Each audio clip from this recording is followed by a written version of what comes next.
Cerita horor kisah nyata dari yang melegenda sampai yang viral. Seperti yang kita tahu bahwa Indonesia memang identik dengan hal-hal mistis. Banyak cerita horor Indonesia yang beredar di masyarakat dan menjadi perbincangan hingga ke generasi selanjutnya. Dan sudah diceritakan secara turun-temurun. Uniknya, setiap daerah yang ada di Indonesia memiliki cerita horornya sendiri. Hal ini terbukti dengan adanya berbagai macam hantu yang berasal dari daerah tertentu. Mulai dari urban legend, mitos, klinik, dan lainnya. Jadi, jangan heran ya kalau ada banyak cerita seram yang bisa kamu temukan di Indonesia. Ini beberapa cerita horor Indonesia yang sudah melegenda dan juga cerita yang pernah viral pada masanya. Apakah kamu sudah siap? Yuk simak cerita lengkapnya.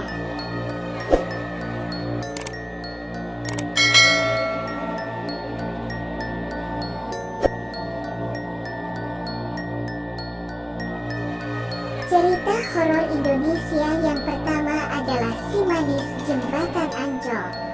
Bagi kamu yang besar di tahun 1990-an, tidak asing mendengar cerita sesosok wanita muda yang ditemukan tewas di kawasan Ancol. Legenda masyarakat Jakarta itu bahkan beberapa kali diangkat menjadi film beberapa waktu lalu dan dibuatkan beberapa serial yang tayang di televisi. Ada dua versi cerita yang berkembang mengenai kemunculan Si Manis Jembatan Ancol. Versi pertama menceritakan gadis bernama Maryam yang tinggal bersama ibunya di rumah seorang saudagar kaya.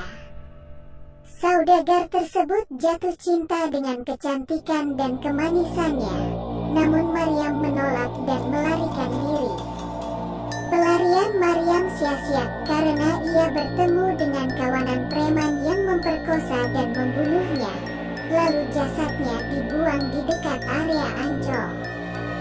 Versi kedua menceritakan seorang gadis bernama Arya, yang tidak jauh berbeda nasibnya dengan Maryam yang akan dinikahi oleh seorang juragan kaya bernama Oi Tambahsia.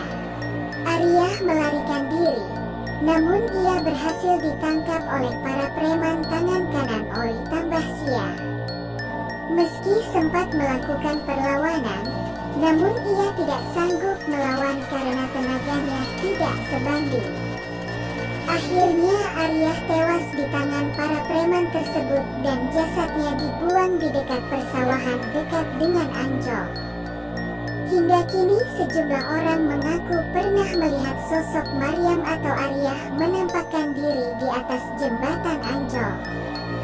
Ia digambarkan sebagai sosok berambut panjang dan kehadirannya dipercaya berkaitan dengan terjadinya sejumlah kecelakaan di daerah tersebut.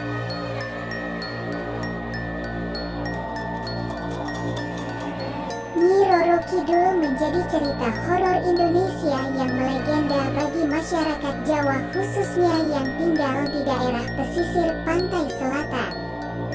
Banyak versi yang menyebutkan asal-usulnya.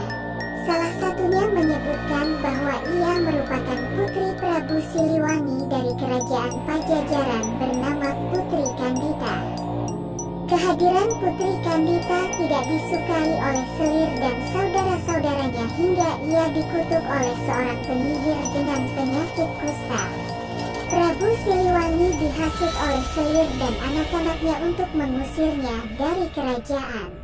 Mendengar hal tersebut, Putri Kandita melarikan diri dari kerajaan dan mendapat bisikan gaib untuk menceburkan dirinya ke Laut Jawa bagian selatan.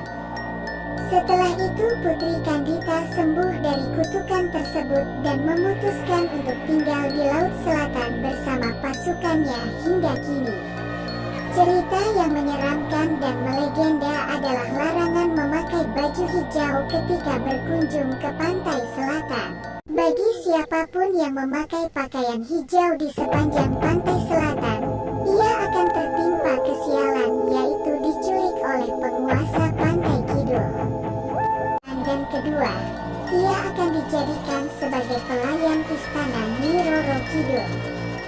Terlepas dari benar tidaknya cerita tersebut, sejumlah masyarakat pesisir Laut Selatan mempercayai mitos tersebut hingga kini.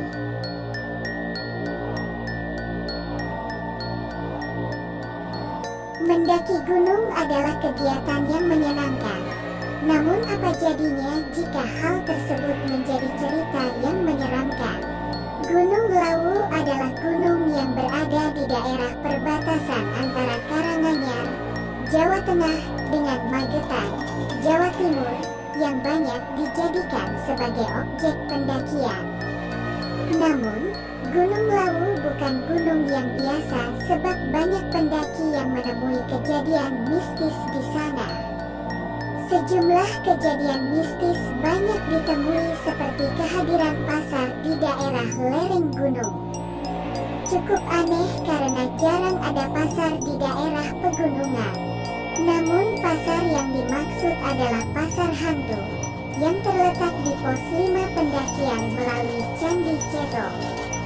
Masyarakat setempat mempercayai jika ada yang melewati pasar hantu tersebut dan mendengar suara pedagang menanyai, "Mau beli apa?" Pendaki harus menjawab pertanyaan tersebut.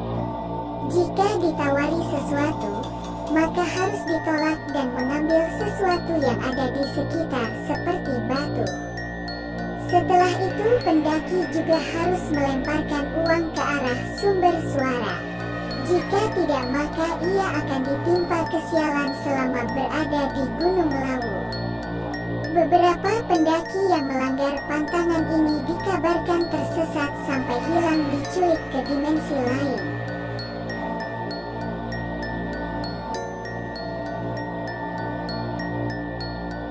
Cerita horor Indonesia lainnya datang dari Pulau Kalimantan bernama Kuyang.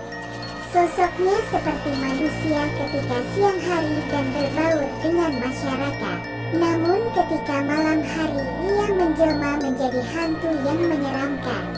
Ia mampu melepaskan kepala dari tubuhnya.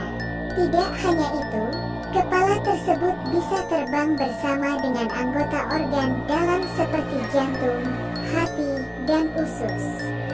Ketika terbang, muncul cahaya berwarna merah menyerupai api yang mengikutinya dari belakang.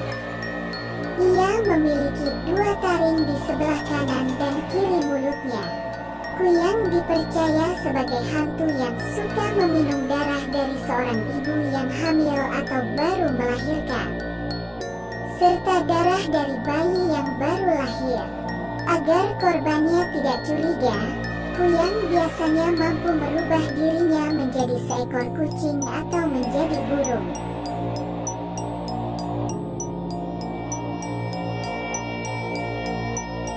Wewe Gombel adalah cerita hantu Indonesia tertua yang masih ada sampai saat ini. Hantu ini oleh masyarakat dipercaya sebagai wanita yang bunuh diri setelah sebelumnya membunuh suaminya. Wanita itu tidak bisa memberikan keturunan sehingga suaminya selingkuh dengan wanita lain yang membuatnya tidak berpikir panjang untuk membunuhnya. Ia dipercaya berasal dari daerah Gombel, Semarang, yang dulunya dijadikan sebagai tempat pembunuhan pada masa penjajahan. Dari mitos tersebut, orang tua suka melarang anaknya untuk bepergian keluar rumah ketika waktu maghrib karena bisa diculik oleh Wewe Gombel. Anak-anak tersebut akan dibawa ke alam lain karena dianggap tidak mempunyai rumah. Waktu kedatangan Wewe Gombel biasanya menjelang maghrib di mana ia akan menculik anak-anak yang berada di luar rumah. Namun, di balik itu mitos tersebut tersimpan pesan kepada orang tua agar selalu mengawasi dan memperhatikan anak-anaknya untuk tidak bepergian ke tempat yang berbahaya. Itulah beberapa cerita horor Indonesia yang wajib kamu ketahui. Kira-kira cerita mana yang paling membuat kamu takut? Tulis di kolom komentar ya. Terima kasih sudah menonton. Jangan lupa like, share, komen, dan subscribe.